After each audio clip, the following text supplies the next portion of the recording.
Quel volant de sim racing choisir sous le sapin cette année ou pour l'année prochaine? Une question simple mais qui peut relever du casse-tête, surtout lorsqu'on débute et que l'on découvre tout le matériel qu'il y a de disponible aujourd'hui. Parce que oui, je vous montre cette image et cette image. Les trois sont effectivement des bases, font fondamentalement la même chose mais sont complètement différentes dans leurs caractéristiques techniques mais aussi dans leur ressenti. À travers cette vidéo, c'est très simple. On va s'attarder sur les bundles de manière à ce que vous puissiez faire le bon choix pour cette année et l'année prochaine, et surtout comprendre comment lire les caractéristiques techniques des produits que vous allez choisir pour vous aider justement à faire le bon choix pour votre installation. C'est parti. Alors, l'objectif de ce guide va être de rester concis. On ne va pas tout traiter, sinon je pourrais vous faire un guide qui va durer littéralement 2 heures. On va donc se concentrer sur les bundles. Un bundle, c'est quoi? C'est un ensemble qui vient d'une même marque et qui est composé d'un volant, d'une base et d'un pédalier. Alors oui, vous pourrez le lire un petit peu partout et certains vous le diront, à tort ou à raison, que pour avoir la meilleure installation sim racing possible, il vaut mieux choisir l'ensemble de ces composants chez différentes marques. Alors ça marche sur certains profils, mais c'est pas toujours le cas. Déjà, cas numéro 1, si vous êtes sur console, vous serez forcément limité à un seul écosystème lié aux compatibilités. Et puis le deuxième cas, c'est vous n'avez pas forcément envie de vous embêter. Aujourd'hui, de plus en plus de constructeurs proposent des solutions tout en un. L'intérêt d'un bundle, c'est aussi de n'avoir finalement qu'un seul logiciel. Parce que oui, si vous avez des périphériques différents pour votre installation, vous avez autant de logiciels différents. Ce qui peut être un peu un casse-tête à l'opération, ou en tout cas ne pas correspondre à certains. Vous avez aussi un seul point de SAV, un seul point de vente, bref, vous simplifiez un petit peu toute la chaîne autour de l'achat et de l'entretien de votre équipement. C'est l'intérêt principal d'avoir un bundle chez une seule marque et on va voir chacun des composants en commençant par la base. Du côté de la base, il faut qu'on parle d'abord des technologies. Vous en avez 3 grandes. La première, que j'évacue tout de suite, est le retour au centre, c'est-à-dire un simple élastique qui va faire que votre volant va retourner en son centre. C'est le cas pour les produits vraiment entrée de gamme. On ne parle pas alors à ce moment-là de retour de force, puisqu'en fait, il n'y a pas de corrélation entre finalement les données du jeu, il n'y a pas de moteur non plus à l'intérieur de votre base, il n'y a que des élastiques. La deuxième technologie est la technologie à courroie ou engrenage ou brushless également. Vous trouvez ça typiquement chez le Logitech G29, le T300. C'était l'ancienne grande technologie avant l'arrivée de la troisième, les Direct Drive dont je parle après. Les moteurs à courroie ont tendance à disparaître avec le temps au profit de cette nouvelle technologie du Direct Drive, mais sont encore présents et peuvent être une bonne alternative parce que pour le coup, ça peut être le bon compromis rapport qualité-prix, même encore aujourd'hui. Enfin, troisième et dernière techno, le Direct Drive, la technologie la plus performante qui vous permet d'avoir le retour de force le plus puissant et le plus réactif. En parlant de ça, maintenant qu'on a parlé des technologies, lorsque vous allez analyser finalement une base, d'ailleurs que ce soit finalement un moteur à courroie ou un Direct Drive, vous allez avoir différentes caractéristiques techniques qui vont composer ceci et qu'il faut savoir lire et comprendre. La première dont vous entendrez forcément parler, c'est la puissance du moteur du retour de force exprimé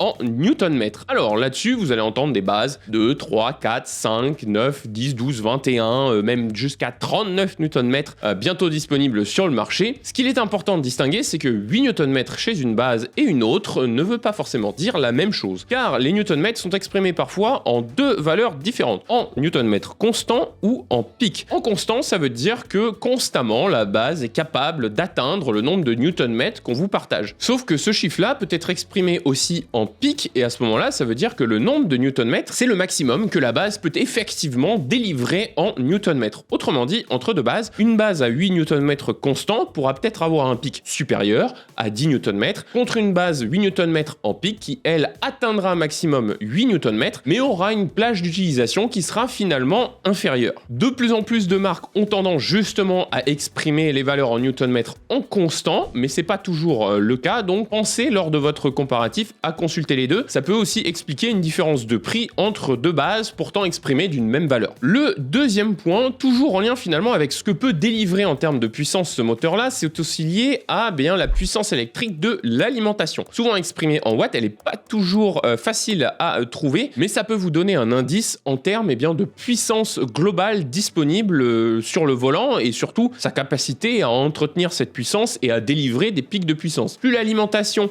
est effectivement volumineuse, plus forcément vous allez en général corréler ça avec des Direct Drive qui vont avoir des puissances importantes. Ça marche aussi d'ailleurs pour les volants à courroie, si on prend l'exemple du TGT de chez Thrustmaster. moteur, l'alimentation est plus importante, ce qui fait que c'est le moteur à courroie qui peut délivrer le plus de puissance grâce au boost électrique. À partir de là, déjà, sur ces deux points, Newton-mètre et valeur exprimée en watts, vous pouvez vous faire une idée sur quelle est la base qui va le plus tenir dans le temps et qui est capable de délivrer le plus de plage d'utilisation possible. Maintenant, il y a deux autres points à consulter, et celui que je vais vous exprimer maintenant est super important, notamment si vous êtes sur console, c'est celui de la compatibilité, notamment si vous êtes sur PlayStation. Les compatibilités PlayStation sont liées aux bases à l'intérieur des bundles, c'est-à-dire que si votre base n'a pas une compatibilité, une puce PlayStation, eh ben elle ne pourra pas marcher sur votre PS5. Pensez toujours à consulter la compatibilité, et si c'est une compatibilité PlayStation, elle viendra forcément de l'achat de votre base. Je reviendrai sur ce point un petit peu plus tard aussi dans la vidéo. Le dernier élément à connaître sur une base, c'est l'encodeur. Alors on entend beaucoup de choses autour de celui-ci, autour des valeurs de l'encodeur notamment, exprimées en bits. Ça vous donne en fait le nombre de points de résolution autour de l'axe. Il faut dire que votre grosse base, elle vous sert grosso modo à tourner votre volant. Et selon là où est situé votre volant, eh bien vous allez avoir un retour parce que vous prenez un vibreur, parce que vous prenez une bosse. C'est-à-dire le nombre de points de data et le nombre de fois où votre moteur est capable de vous renvoyer une information. Donc effectivement,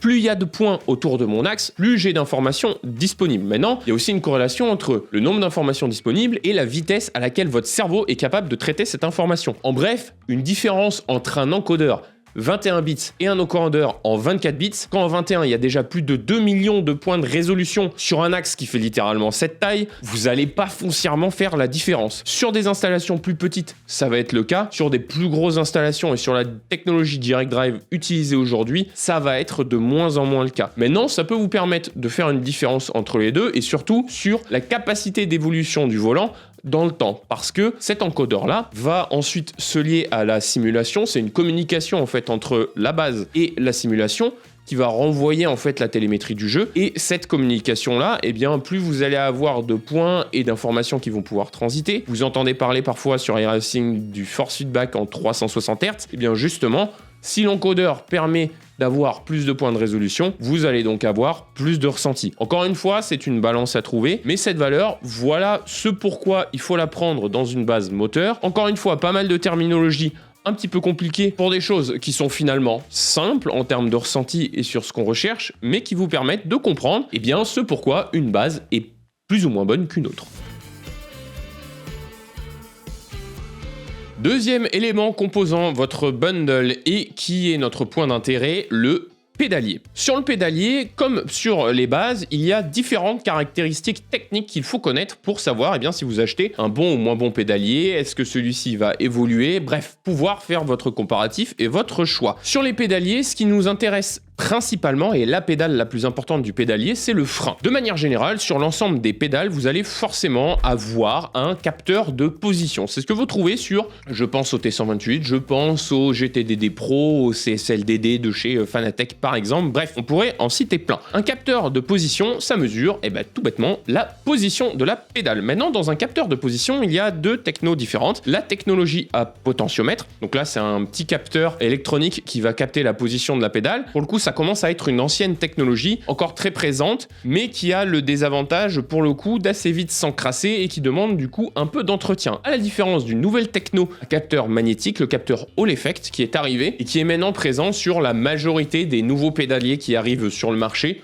peu importe le constructeur. Avantage, c'est plus précis, c'est plus fiable et c'est moins sujet à l'encrassement dans le temps. Il faut toujours entretenir son matériel, je vous en parle souvent en vidéo sur la chaîne. Mais bref, pour un capteur de position, privilégier un Hall Effect. On va revenir maintenant sur les technologies liées aux freins qui peuvent parfois s'appliquer à l'accélérateur et à l'embrayage lorsqu'on va utiliser plutôt des capteurs de pression. Et là, on est plutôt sur des technologies soit à l'eau de sel, soit hydraulique. Hydraulique, technologie utilisée tirés de la voiture de course, et l'eau de sel qui sont des capteurs qui vont là aussi calculer la pression. Quand on parle de calculer la pression, vous allez souvent avoir des valeurs qui sont exprimées en kilos. Un lot de sel de 75 kg par exemple, de 100 kg, de 200 kg parfois. En gros, ça vous donne la plage d'utilisation et à quel point vous pouvez exercer une force mécanique sur la pédale et sur le capteur en question. L'avantage du capteur de pression, c'est que vous allez solliciter votre mémoire musculaire et notre cerveau, et en l'occurrence notre cerveau, il est plus malléable et il apprend plus facilement une résistance ou en tout cas une sollicitation musculaire plutôt que de savoir à quelle position est-ce que vous avez mis l'angle de votre pied. D'autres points qu'on peut évoquer sur le pédalier, ça va être sa facilité de réglage, c'est-à-dire est-ce que vous avez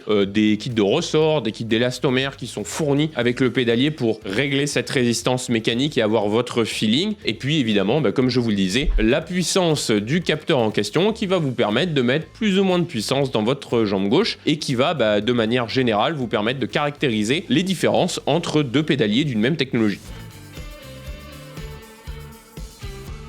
Troisième et dernier élément, mais ce n'est pas la dernière partie de notre vidéo, qui compose notre bundle, c'est le volant. Donc là, c'est typiquement ce que vous avez entre les mains, autrement dit, ce qu'appellent les Anglais la wheel rim, donc la roue du volant, on va appeler ça en français, pour s'y retrouver. Là-dessus, pour le coup, c'est assez évident, vont varier la taille du cerceau du volant, ça peut avoir une importance selon votre morphologie, la majorité des bundles d'entrée de gamme jusqu'aux moyennes gammes sont plutôt des cerceaux à 28 cm, parfois 30. En gros, plus vous écartez, plus vous allez avoir d'aisance sur vos épaules, parfois d'être un peu trop recroquevillé chez certains qui peuvent avoir des problématiques au niveau des épaules, c'est pas forcément recommandé. Donc privilégiez un cerceau un petit peu plus large pour vos propres épaules. Vous allez avoir évidemment le nombre de boutons, les matières et la forme de la roue. Est-ce qu'on est plutôt sur une roue circulaire, une roue typée plutôt monoplace? Est-ce qu'il va y avoir un dash, c'est-à-dire un petit écran ou pas sur cette roue? Et puis sur le volant, on va revenir sur un point qu'on a évoqué dans les bases, c'est la compatibilité console, car pour Xbox, la compatibilité est dans le volant. Oui, la puce chez Xbox n'est pas à l'intérieur de la base, mais bien à l'intérieur de la roue de volant que vous achetez, ce qui fait que si vous composez un bundle, vous pouvez avoir une compatibilité Xbox et PlayStation, parce que vous avez une roue Xbox,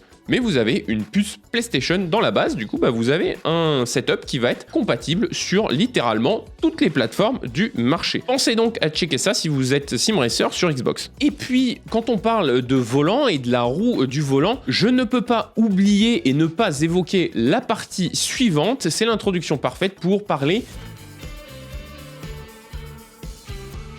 de l'écosystème, car quand vous achetez un bundle et que vous rentrez dans une marque, vous rentrez dans un écosystème. Quand on parle d'écosystème, on parle des différentes roues de volant qui sont disponibles, des différentes évolutions sur un même pédalier, éventuellement des évolutions sur une base. Bref, quand vous rentrez par exemple chez Fanatec, vous pouvez upgrader chacun des composants de votre bundle après votre achat. Et pour le coup, dans votre achat initial de bundle, ça va avoir son importance parce que tous les constructeurs ne sont clairement pas égaux en termes d'écosystème. Vous allez parfois préférer un écosystème typé rallye, un écosystème typé drift, un écosystème typé monoplace, et en fonction de ça, vous allez orienter votre choix de marque en fonction de vos propres préférences. Et là, je ne parle que de la marque, mais il ne faut pas penser qu'au constructeur. Il faut aussi penser que ce soit un premier bundle ou un upgrade parce que vous avez un peu de budget. L'important aussi, ça va être la popularité de celui-ci, notamment pour les pièces détachées. L'intérêt des pièces détachées, c'est que vous allez pouvoir acheter des pièces chez d'autres fabricants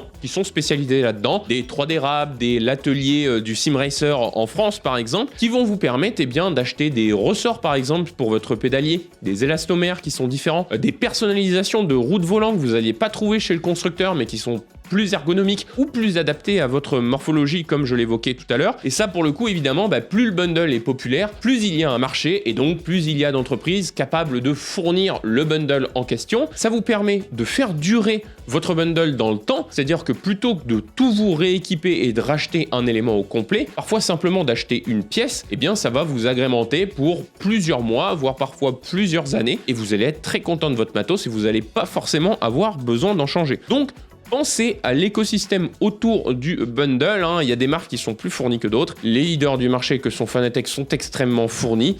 Maintenant qu'on s'est dit tout ça, il y a un dernier point par expérience et dont il faut vous parler parce que le marché du sim racing évolue constamment.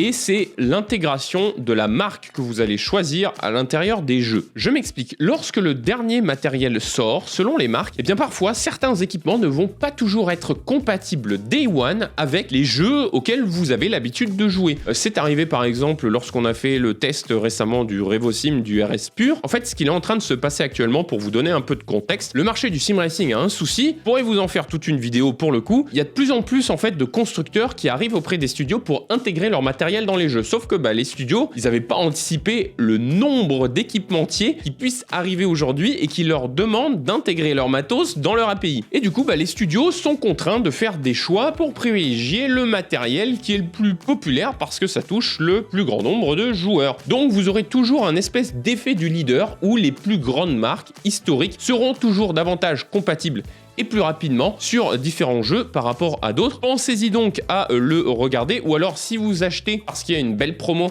chez un constructeur, pensez à faire gaffe à ça, simplement pour savoir si vous allez devoir attendre quelques semaines, parfois quelques mois souvent, pour avoir le matériel compatible sur votre jeu préféré, ou sans avoir à faire des manips un peu bizarres en passant par des applis externes qui vous permettent d'avoir le force feedback. Bref, d'ailleurs ce point est à corréler sur le sujet du software que j'ai pas plus évoqué, mais évidemment la réputation de la marque et la facilité d'utilisation de son logiciel, c'est ce qui va faire durer votre bundle dans le temps, notamment la base dont on a parlé en début de vidéo. Donc là aussi, pensez à consulter des reviews et à checker la tête du logiciel, ça vous donnera aussi un ordre d'idée sur comment peut évoluer votre base et à quel point vous pourrez affiner votre feedback et du coup profiter de votre bundle comme il se doit. J'espère que cette vidéo vous aura été utile, n'hésitez pas à partager vos avis dans les commentaires et puis surtout, lors des prochaines semaines, je vais revenir sur chacun des équipements qu'on a évoqués avec les différentes technologies et vous faire des guides si vous souhaitez aussi acheter spécifiquement pièce par pièce l'ensemble des éléments de votre simulateur, donc n'hésitez pas à vous abonner. En attendant, si vous cherchez à vous équiper en matos, une bonne manière de vous équiper, ça peut être le matériel d'occasion. Je vous ai fait un guide qui est disponible juste là. Sinon, il y a le test du Logitech RS50 qui est dispo